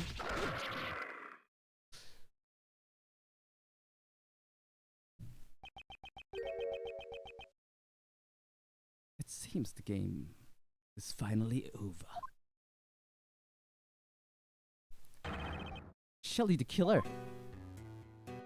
Mr. Edgeworth, I must thank you. You have exposed the true identity of the mastermind. Now, I am free to... What? Drawing a gun would be most inadvisable. Stay where you are and do not move. I don't have a gun. You do have a gun, do you not? You intended to draw and fire it without anyone noticing. You must have taken it from the buddy double when he killed him. This man has betrayed his bond of trust with me. He would have me kill the president while knowing full well he was the buddy double. This is what I'm saying about this this particular case having a lot of parallels with the 2-4. Like the whole betrayal of Shield the Killer and the mastermind being a big manipulative betrayal reveal. Like, a lot of parallels. Lying about the target is an extremely dangerous thing to do to an assassin. Not having all the cards on the table can be seriously jeopardize an assassination. However, what is even more unforgivable is your deception and your attempt to manipulate me. The time has come for your retribution. Stop!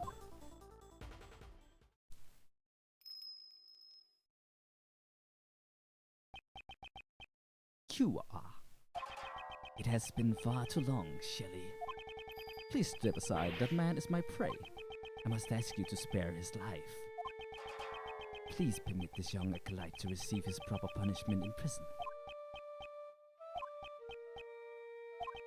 And if I refuse, his is the first life I have saved. I will not allow it to be taken away so easily. You saved a life. The assassin, Sir Handoken. Ironic, is it not? That the one who was taking countless lives and making a plea for this young one's life. He saved my life, just as I have saved his. Before I knew it, I grew quite fond of the lad. You may laugh at me as much as you wish. However, I must ask that you spare the life of the boy. From one assassin to another. Please make this allowance. I understand. If you are willing to go that far. You have my thanks. I am in your debt. But you have my thanks. I'm in your debt. No need for thanks. I simply felt there would be no merit in a fight to the death with you and me. That is all. And with that, I must take my leave. Damn it! Wait! Prosecutor Edgeworth, I must thank you as well. It was necessary for this young acolyte to be put in his place. And that you have done. Now then, it's time for me to return to my humble cage surrounded by iron bars. Right, Anubis? Right, boy? Look who's here. Hey, priest guy. You killed my dad, right? Indeed, I am not one to forget those I have slain. I see you must despise me, boy, with horns. In that case... John! Do not panic. I simply lent the boy with horns my knife. Take that knife and run it through my throat. A single stab should do it. I have long grown weary of my wooden carvings. Revenge. John, don't do it! John! Please, I beg of you! Until just now, I had intended to seek revenge, no matter how many years it took. Revenge? Revenge is good, really good. All your pain and suffering slips away. Everything becomes numb, and you'll feel nothing. Yeah, you may be right. I thought about that while I listened to what you had to say. John! But the only one who would be satisfied with revenge would be myself, right? If I became a murderer, my mom would go through even more pain and suffering. My friends from the movie too, and all those people who care about me as well. The boy with horns says some interesting things. That's right. I finally get it. I'll never forgive you, but I'm not the one who should punish you. After all, isn't that what my mom and that prosecutor guy are here for? John! John, you said some really profound stuff just now. Hey, perhaps you should study up a little more yourself. Is that so? Well then, young one, it is time for us to depart. Where to? Prison, of course. That place will be our home. Our home?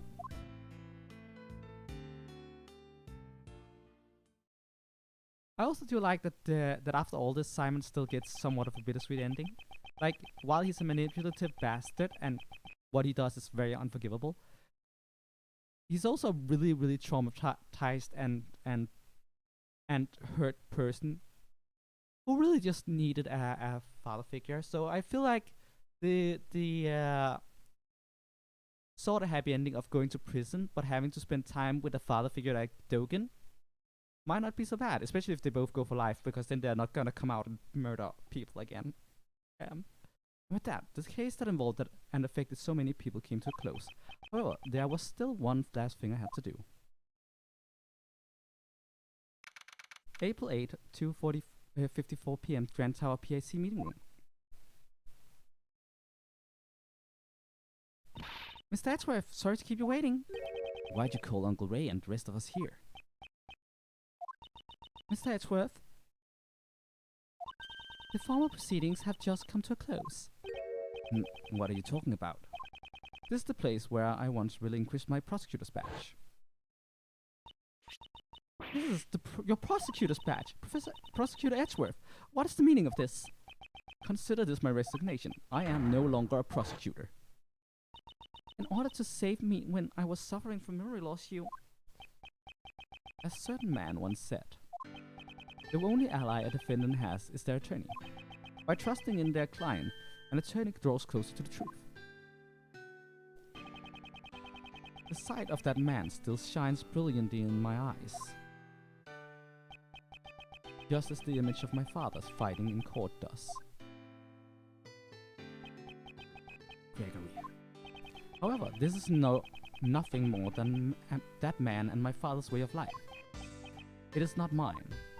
Mr. Edgeworth, I think I shall live as a prosecutor after all. I see. So you made your decision. I'm sorry. No, I understand. That's your answer, isn't it? It is. Okay then, that's the end of this conversation. Don't regret it. Even if you beg me later, I won't let you work for me ever again. I understand. But you know, Miles, mind if I ask you why you chose to live as a prosecutor?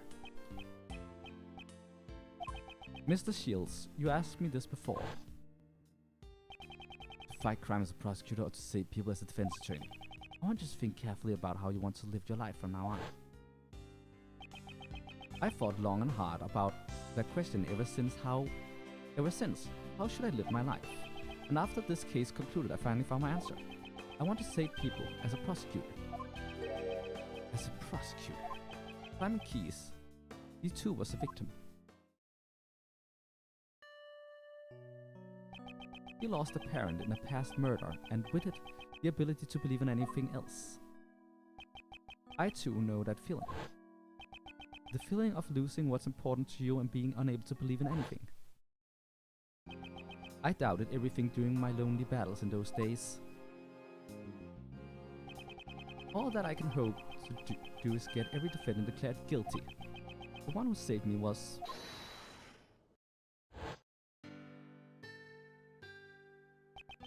Mr. Keyes must have been all alone. Unable to find salvation from the law, he had no choice but to turn his hands to revenge. And I suppose you never thought to seek help from the police. No way, no way, no way. As long as Blaze was around, any evidence would be destroyed by him. Actually, didn't something like that almost happen today during Patricia's trial? I want to save those like Simon Keyes.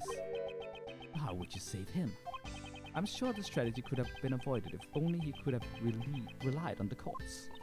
But instead he was cornered by Blaze the Best, who used the power of the law for evil. The form of the law can change depending on who wields it. It can be once a shield to protect and a blade to harm. That too is a contradiction of the law. A contradiction of, That's true. It sure is a contradiction in the law. The way the law is right now, it isn't always completely right. The only way to right those contradictions is by joining in the court system. The one who could have saved Simon Keyes was not an attorney, but rather a watchman of the law, a prosecutor. I shall face the contradictions in the law as a prosecutor. I see, that's just like you. But you know, it'll be tough. It won't be just a walk in the park. You'll be going up against the law itself. Do you realize that, right? I do. However, someone must... Yeah. Uncle Ray believes in you too. The law evolves and grows, just like all of us do. I'm sure you can pull it off. After all, you're Gregory's son. The old man would never give up no matter what. His eyes always saw only what lay straight ahead. Miles, when you choose to live as a prosecutor, your eyes look just like your father. It looks like you've grown up a bit. I really wish your old man could see you now. Thank you very much. Mr. Shields? Well done, Prosecutor Edgeworth. Allow me to give you back your badge. Please do. I, Justine Courtney, as a member of the PAC, do hereby return Miles Edgeworth the rights and privileges of a prosecutor in the name of the goddess of the law. And with that, Prosecutor Edgeworth is revived. That's great, sir. But then, Prosecutor Edgeworth, it's time for Uncle Ray to make his exit. I have to report to your old man all about the traitor in the Edgeworth family. Thank you for everything, truly. Next time we meet, just might be in the courtroom. I hope you'll be ready. Uncle Ray might not look it, but he's an ace attorney after all. I'll look forward to seeing the attorney my father trained in action. Take care. Prosecutor Edgeworth, welcome back. Judge Courtney, I must give my thanks to you as well. Me? You sought to fix the corruption within the PAC from the inside. That must truly have been a lonely battle. No, it was not. But I was never alone. Because the goddess of the law is always by your side, right? You made me realize that one could fight in such a way. The prosecutor's office, no. The entire legal world is caught up in this contradiction. If that cannot be set right, there is a truth that will never see the light of day. It was only through your help that I was able to find this new path. One that fights against the contradictions in the law. I too find that promising. As one in the service of the goddess of the law, you shall certainly succeed in helping the law grow. Let us meet again in the courtroom. Yes. I must apologize for my shameful acts during the trial 2 days ago. Next time I shall fulfill my duties as a judge perfectly. Your Honor, I do not intend to speak regarding your ideals. Prosecutor Edgeworth, however, the greatest judge I know, is one overflowing with humanity. Even during a trial, that judge experiences happiness, anger, sadness, and joy, but nevertheless always hands down the correct verdict in the end. It's difficult to say, but sometimes I feel that perfection is not always correct. the judge too has a right to behave in such a manner. Thank you very much. Prosecutor Edgeworth, when I pursued and fought against Place the Best, the goddess of the law was not the only one by my side. Ah, it's John! When I have this cut out with me, I feel a strange sense of courage well up from within. No matter how painful things became, no matter how strong the foe, when I remember that I am not alone, I'm able to keep moving forward. Wrongs must be put to right, for John's sake as well. John too lost his father in past crime. That is more important to me than even the words of the goddess of the law. Though I'm sure the goddess would be angered by those words. Your bond with your son is the secret to your strength, I imagine. I don't have to be perfect. I just want to grow little by little. Both as a judge and as a mother. That is how I feel. It seems there is much each of us has yet to learn. Agreed, we are still but children before the world. Let us grow in our respective paths until we meet again. I shall look forward to that reunion. May the blessings of the goddess of the law be upon you as you follow your new path.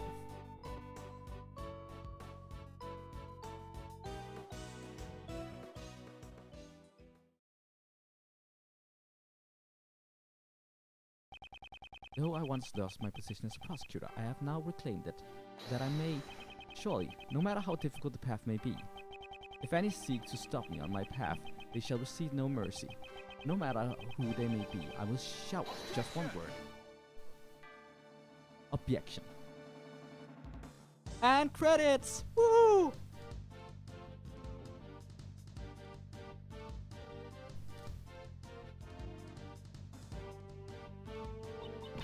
Chief, what sort of scoop are you aiming for next? Hey, ain't you a journalist? There ain't nothing more important than information. You may be my apprentice, but you're still my business rival. I ain't gonna tell you everything. That's my mentor, alright. I reckon you're even more prepared than me. I understand, I'll get my information using my own 2 feet. Yeah, that's the spirit. By the way, would you mind me asking what sort of scoop you're aiming for next? Huh, Chief. Ain't no need to be stingy. I'm your mentor after all. That's just heinous.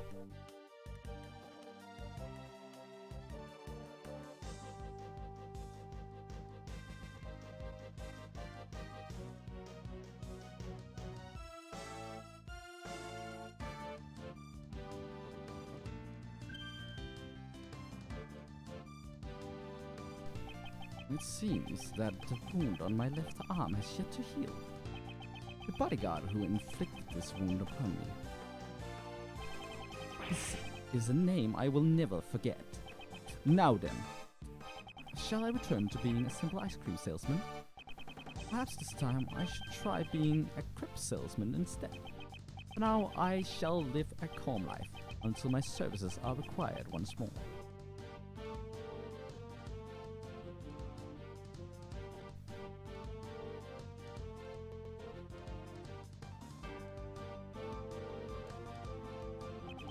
I might have been knocked out once by the prosecutor named Edgeworth.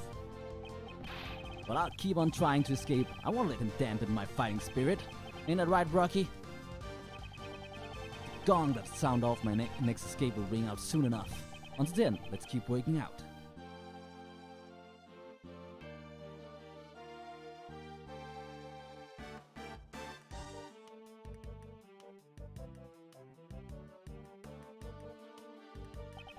You're inquiring into my studies to become a pet groomer. I'm working as hard as ever. I spend every day covered in mud. Perhaps this suits my true nature far better than the life of a newspaper salesman. Once I leave the prison, I hope to earn an honest wage as a pet trimmer. Well, my sentence has been extended because I was Portman Rowland's accomplice. Ooh. Why do you think I've been giving the rat's ass about these stupid animals' well-being? To hell with the pet trimmer's license. Damn it!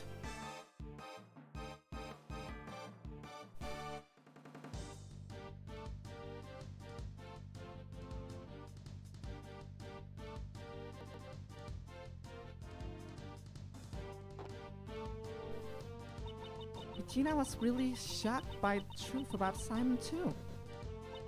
I mean, I trusted him as my subordinate. But there's no use fretting over it. The show must go on. I have to do my best so that I won't lose to the magic or ventriloquist divisions. I put on the greatest performance ever, one that'll blow away this entire case.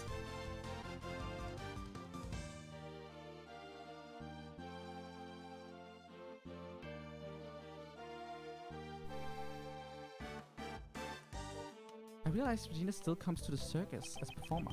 It seems I have grown soft in my old age, right, Anubis? My boy.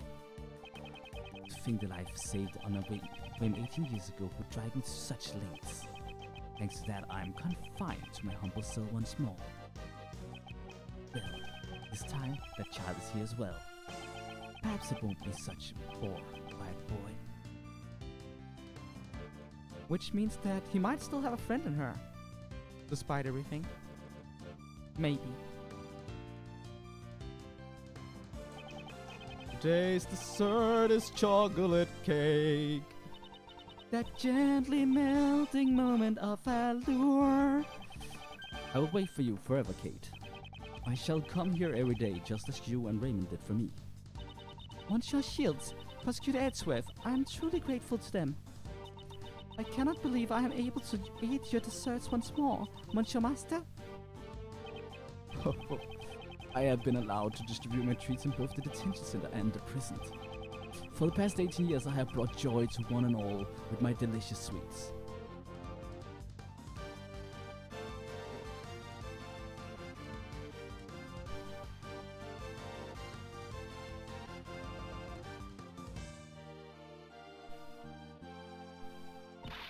Yes, see, thanks for everything. Boys, of course, I owe Greggy my thanks too.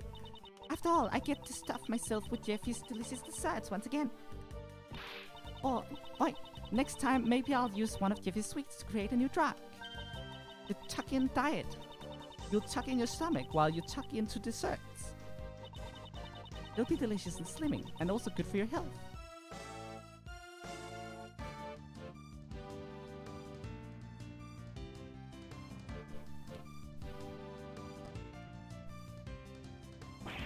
Man, I'm glad I got to meet and sketch so many beauties. But Mandy caught a glimpse of my beauty sketch. She had a misunderstanding and clobbered me in my face with my sketchbook. So in exchange for my sketch of beauties, I had one beauty walk out on me. Maybe it's time for me to start getting more serious about my life. Do I take the path of an artist, or do I follow the path of my heart? Oh, and by heart I mean the heart of my new lady.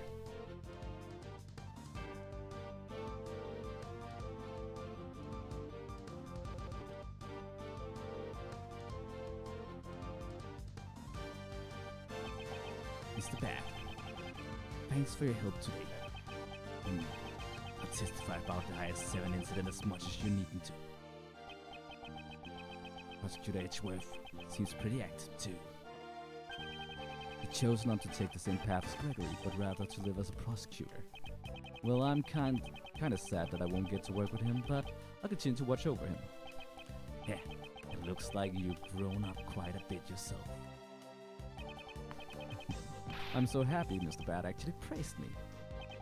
If you ever need a hand from Attorney Raymond Shields, give me a call anytime, any place.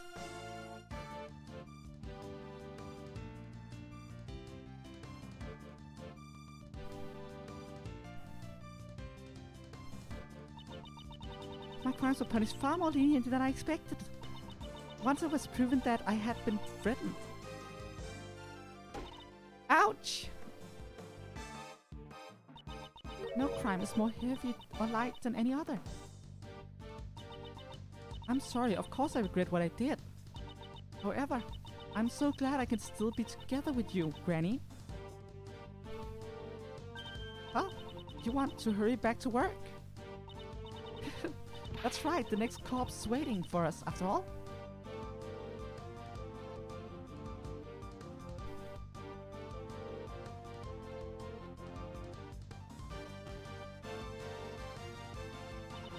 I'm glad that my scientific investigations came in handy this time around as well. Good thing I rushed back here all the way from Europe. And now I have to leave again. That kinda takes me the fire out of a girl, as you can imagine. But this all is also that I can actually become a forensic scientist. Then I guess it's time to go. Huh? If anything comes up, be sure to call me right away. The second I get the word, I'll dash right over.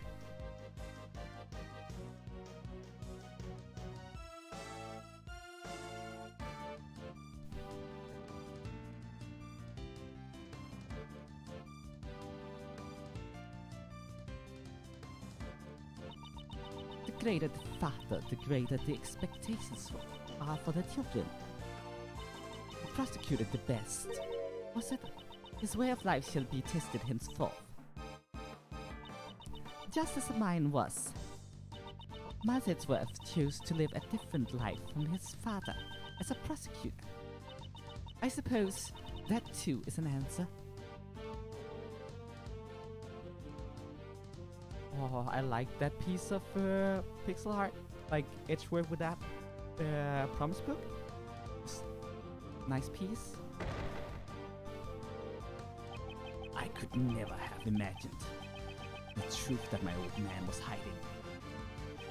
Unlike me, who only thought about the Lang clan, my old man was trying to protect an entire nation. But I swear to you all that I will carry on his will, even if the president was a fake and the real one was murdered. I swear that I, together with my men, shall revive Xingfa. Someday I will surely show you all a Xingfa brimming with life.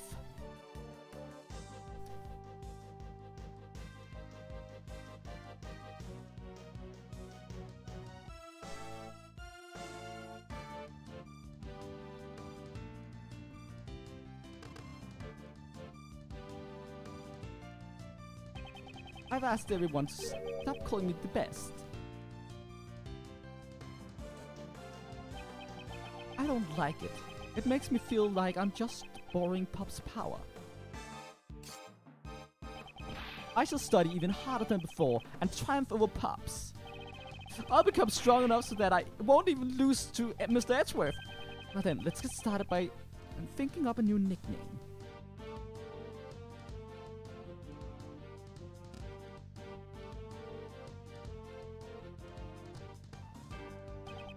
A lot has happened, but thankfully the film was a roaring success. Gossip articles about the murder made our movie the talk of the country. A monstrous man appears from the mighty Mozilla. This is the true face of the monster who murdered this president of Xingfa. Isn't that you in that photo, Mr. Powers? How could something like this happen? Now, it's fine, isn't it? It's thanks to those articles that our film is a big hit. Much obliged.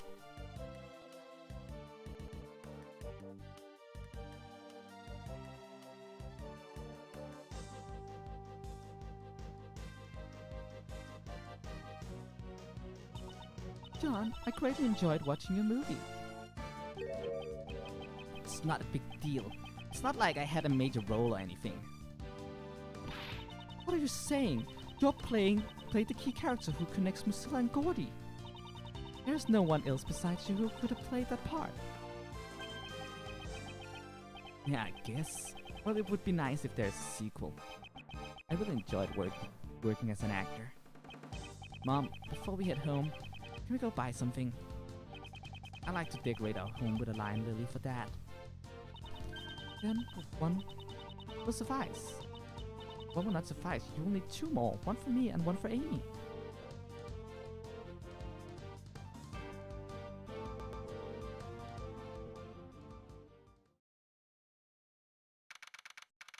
April 8th, 4:17 p.m. High Prosecutor's Office, room 1202. Wow, we were really busy with all those cases, weren't we, sir? Indeed, we were. Why did all these incidents happen in such quick succession? I feel like things are always busy whenever I'm around. Wait, Kate, wouldn't that mean you're a magnet for crimes? Hey, Gummy, that was rude! I do get the impression that he's not entirely wrong. So then, Kate, do you intend to resume your training to become a great thief? I don't know. Something on your mind, pal? How should I put it? Until now, I always been chasing after my father, so that I could become great thief just like him. Like the previous Yatagarasu, I suppose. But watching you, Mr. Edgeworth, made me think, maybe instead of chasing after my father, I should find my own path. I mean, you didn't become a defense attorney. And chasing after a parent's shadow isn't the only path in life for a child. After all, I'm going to aim to be a hero in my own way. That sounds good. But of course, that doesn't mean I'm gonna throw away the name of the great thief Yatagarasu. No matter what sort of hero you become, Kay will always still be Kay. Thanks, Gummy. And Gummy will always be Gummy. Of course, pal. I plan to keep pushing forward on my path of a detective after all. Mr. Edgeworth, I look forward to continuing to work with you, sir. Yes, I'll be counting on you, Detective Gumshoe. Detective, you saved me many times during these past cases. You have my gratitude. I suggest you look forward to your next salary assessment. What? Does that mean what I think it means? What's wrong? I'm saying that your salary ought to be raised. Really, sir? I can't believe it! Isn't that great, Gummy? It's like a dream come true. I can finally say goodbye to my instant noodle lifestyle. However, that doesn't mean you can start slacking off. The real work begins from here on out. You should prepare yourself. Yes, sir, roger that. I'll devote my body and soul to following after you, Mr. Edgeworth. The path Mrs. Shields and Judge Courtney taught me is to take a stand against the contradictions in law and to reach the truth at the end of that road. What am I able to do? That is the question I must continue to dwell upon. Certainly, this path will not be easy. However, Prosecutor Edgeworth, when I pursued and fought against Blaze the Best, the goddess of the law was not the only one by my side. Ah, it's John! When I have this cut out with me, I feel a strange sense of courage well up from within me. When I remember that I am not alone, I am able to keep moving forward. Your bond with your son is the secret to your strength, I imagine. Bonds. Huh. Oh, I completely forgot! That was sudden. What's wrong? I was searching for members for the new Yatagarasu. Now that you mention it, I do remember what you were saying something to that effect. But in the end, I wasn't even able to find a single person. Can you imagine a team combining their powers in order to steal the truth? I wanted to create an invincible team like that, but... What are you saying, pal? Don't you already have a team? Together, the three of us can solve any case that comes our way. Yeah, you're right! Yeah, you're right. A prosecutor, detective, and a great thief.